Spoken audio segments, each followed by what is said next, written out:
In a dark hallway, an eerie figure stood at the end of it. Shortly after, a young girl, Sarah, abruptly woke up from the nightmare and checked her watch. It read 7:11, so she decided to start the day and got up from the sleeping bag she was in. She got on her bicycle and went to her house. She saw her mother going out while she hid behind a tree, and then she went inside. She took a shower and grabbed whatever she needed from the fridge before heading out to school. In class, she struggled to stay awake and had to excuse herself. She kept dozing off in class, and after that, she went to meet her friend, Zoe. She asked if she could stay with her, and Zoe told her she could ask her parents, but Sarah needed to find somewhere else to sleep for that day. That night, Sarah went home and sneaked into her room.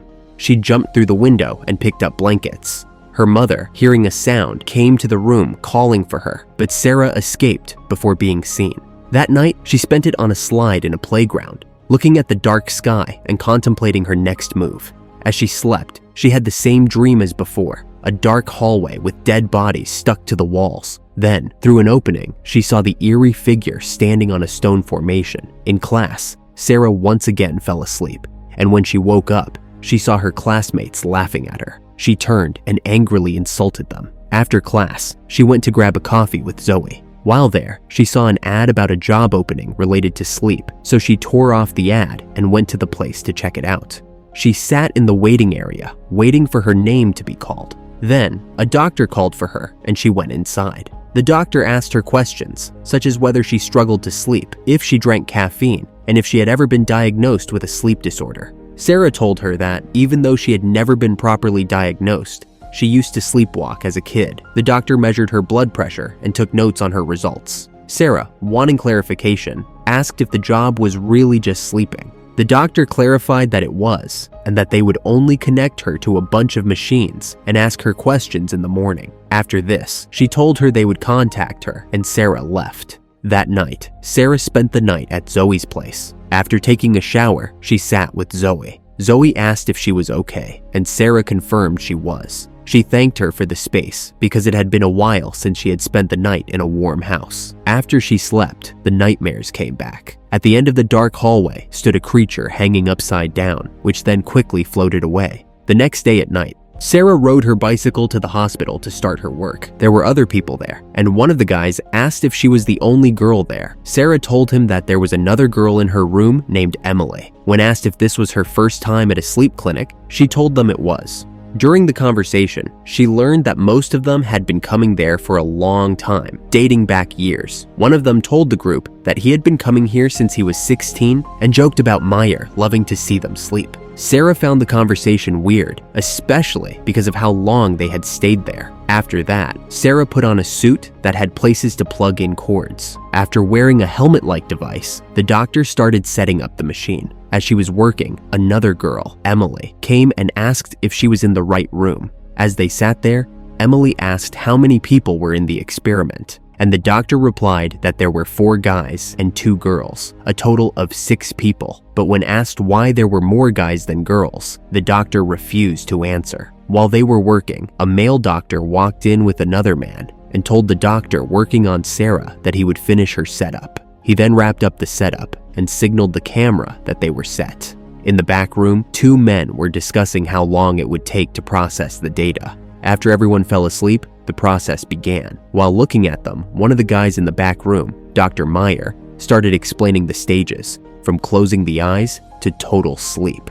The doctor started recording, following Dr. Meyer's instructions. While looking at one of the signals, Dr. Meyer curiously asked whose it was, and he was told it was Sarah's. The next morning, Sarah sat with the 2 doctors, and they asked her how the sleep was, and if she feels like she rested more than the other times, or less, to which Sarah replied that she definitely slept more. After getting out of the hospital, she sat alone by a bridge, reading. Her mother called her, but she didn't pick up. Back in the hospital, the doctors excitedly gave Dr. Meyer a paper, realizing they got a good result from their research. In a bookstore, Sarah picked up a book she was interested in, and a man who was also there commented that the book was good and that she should buy it. She thanked him for the recommendation and left. Sarah then went to the movies with Zoe. As she was watching the movie, she saw the same man from the bookstore. As they went out, Sarah told Zoe that she needed to avoid that man because she had also seen him at the bookstore, and they walked in another direction. Later that night, Sarah went back to the hospital. She asked the man setting up her machine if Emily was coming, but he told her she was probably stuck in traffic and wished her goodnight before he left. Sarah started having nightmares as she slept. The dark room was filled with floating bodies, and then she saw a statue, which woke her up. She got up, gasping, but Emily was not there. Unbeknownst to her, the man from the bookstore, Riff, who apparently worked at the hospital, was watching her through surveillance. The next morning, Sarah sat with the doctors, analyzing images from her dreams. Sarah didn't recognize any of the images and couldn't tell what they were exactly either. She then asked about Emily, and the doctor told her that some people lose interest sometimes and stop coming. Suddenly, Sarah started having a panic attack, startling the doctors. The female doctor, Anita, shouted to get Riff. Riff saw everything from the camera and ran to the room. When Sarah saw him, she started crying. After this, Sarah sat with Riff to talk. He told her he was not following her, but she was angry. She asked why she kept seeing him everywhere if he really wasn't following her. She also asked why she had the worst panic attack of her life, but Riff didn't have an answer for that. Dr. Meyer sat with Anita and reprimanded her for her actions. She shouldn't have been showing the pictures to Sarah because that was what caused her panic attack. He warned her not to deviate from the procedure they already set up. Anita agreed and left the office. Later, Sarah was in a laundromat doing her laundry. Suddenly, Zoe called, but she couldn't hear her. She then noticed something on the wall and started having a panic attack, which made her faint. After some time, an old lady woke her up and told her that some guys had stolen something from her. When Sarah checked her pockets, she realized her phone was not there. Angered by this, she made her way to Zoe, but no one was there. Later that night, she went back to the hospital and waited for Riff by the door.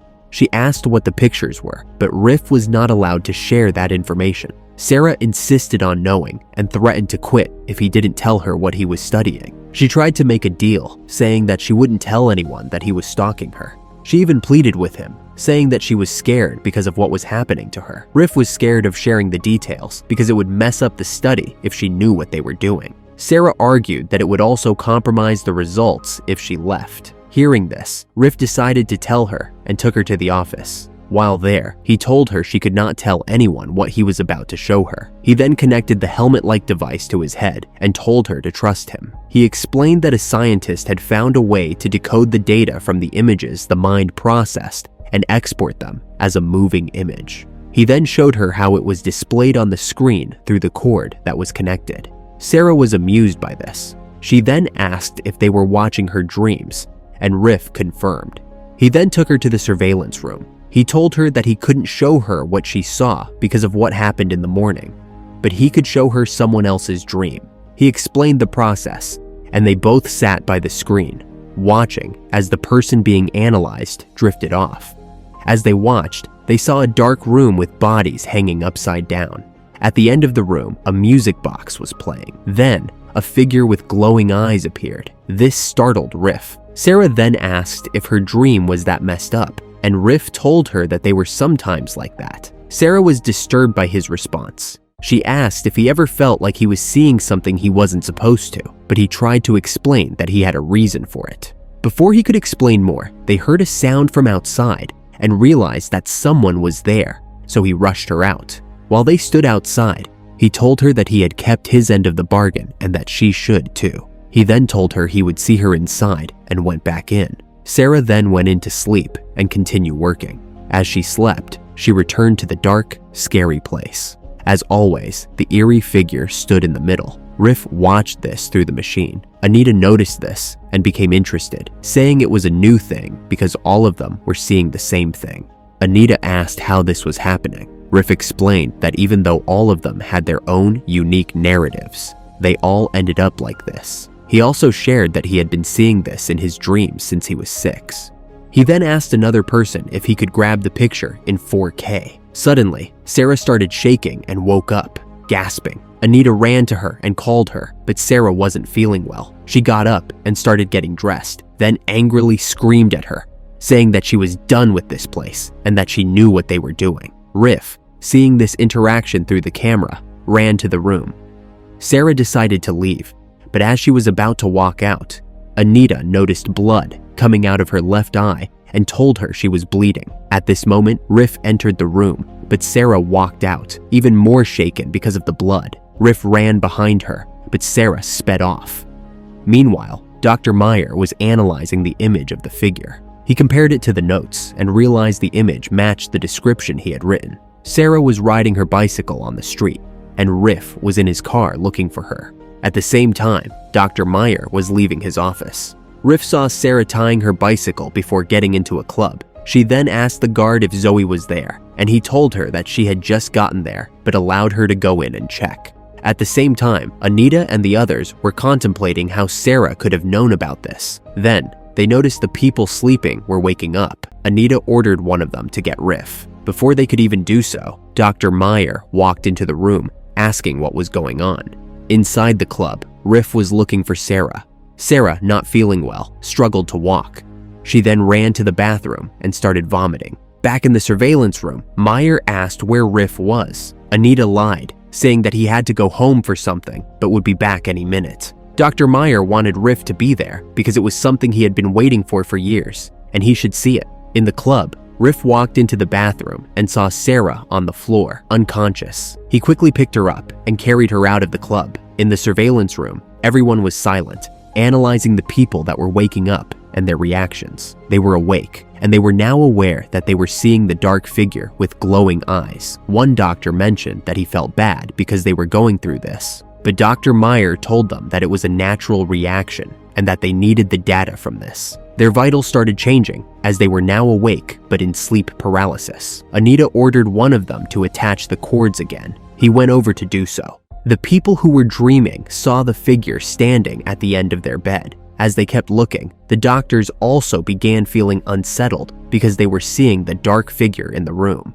As this continued, the dark figure began walking toward them, and the two people who were dreaming abruptly sat up with their eyes turned white, and the whole system shut down. This startled everyone, including Dr. Meyer. Once again, in a dark room, a figure was now standing with a cord attached to its body. Then, in another room, in the middle of statue-like figures, the dark figure with glowing eyes was standing. At this time, Sarah woke up from the nightmare. She had a bandage on her left eye and was sleeping in an unfamiliar place. She got up and walked to the bathroom. While standing by the mirror, she took the bandage eye patch off her eye and saw that it was red. She put the bandage back on and went to the other room. Inside, Riff was sleeping with straps on him and cords attached to him. She then went to the machine in the next room and turned it on to see what Riff was dreaming. In the dream, she saw herself and realized that he was dreaming about her. As she kept watching, she saw both of them growing fangs and laughing about it. Then they got close and started kissing. At this time, Riff began dreaming about the dark figure and partially woke up. He was experiencing sleep paralysis. Sarah, seeing the figure on the monitor and noticing that it was standing at the end of the bed, ran to Riff and woke him up. After this, the two went out to eat. Sarah, still disturbed by what was going on, excused herself to the bathroom and took her bandage off. She then came back to Riff and told him she had lost her phone and had nowhere to go. They both got into Riff's car, and as they were driving back to his apartment, Sarah told him that she had seen his dreams. He laughed about it, and they went back home. They began getting intimate, but as they were doing so, Sarah started seeing two dark figures and passed out. Riff, shocked by this, got up from the bed and took her to the hospital. Once again, the dark room was shown, and inside it, the dark figure stood. Then, the scene shifted to another room, where a figure with multiple arms appeared. At this point, Riff, who was having this nightmare, woke up gasping. When he got up, he realized that Sarah wasn't in her room. He ran down the hospital hallway looking for her, but no one was there. He went to the front desk and asked the nurse about Sarah. There were no nurses there, and no one had seen her leave. The nurse at the front desk asked the guard to look for Sarah and told Riff to wait. While waiting, Riff saw Sarah walking in the parking lot through the surveillance camera. He ran to the parking lot and started calling her, but Sarah kept walking and left, heading down the street. He followed her outside and saw that she was sleepwalking. He tried to wake her up, but her eyes began bleeding. Riff then called Anita and told her something had happened to Sarah and that he needed her help. Anita told him she would only help him this one time and gathered her things to go to him. Once she arrived, Riff took out all the necessary machines and attached them to Sarah. Anita began analyzing the dream, while Riff walked alongside Sarah to keep her safe. They continued following Sarah as she walked, but there was nothing on the monitor. Finally, they reached a place surrounded by trees. As she kept walking down that path, multiple dark figures began appearing on the monitor. Sarah kept walking with Riff and Anita following her. They suddenly heard a beeping sound, and Riff went to investigate, telling Anita to keep watching. He found a phone on the ground, and at that moment, Sarah woke up from her dream screaming. Riff ran towards her and hugged her to calm her down. Then they started walking back. Sarah then saw the phone Riff had found and told him it was hers. Then suddenly, they spotted the dark figures with glowing eyes hiding behind the trees. The three of them started running. Suddenly, Anita was flanked and the two of them kept running. Then, Riff was taken. Sarah kept running but had to stop because she didn't know where to go. A dark figure appeared in front of her, and then she suddenly found herself in Riff's apartment. She was naked and covered in blood. She was gouging out Riff's eyes. She then walked to the bathroom and looked at herself in the mirror. While there, she received a text message and turned to check it. When she turned back to the mirror, she saw that she had fangs and started laughing, realizing it was all a dream. When her phone was shown, there was a text that read that she have been in a coma for 20 years, and they are trying a new technique. They don't know if this message will end up in her phone, but they asked her to please wake up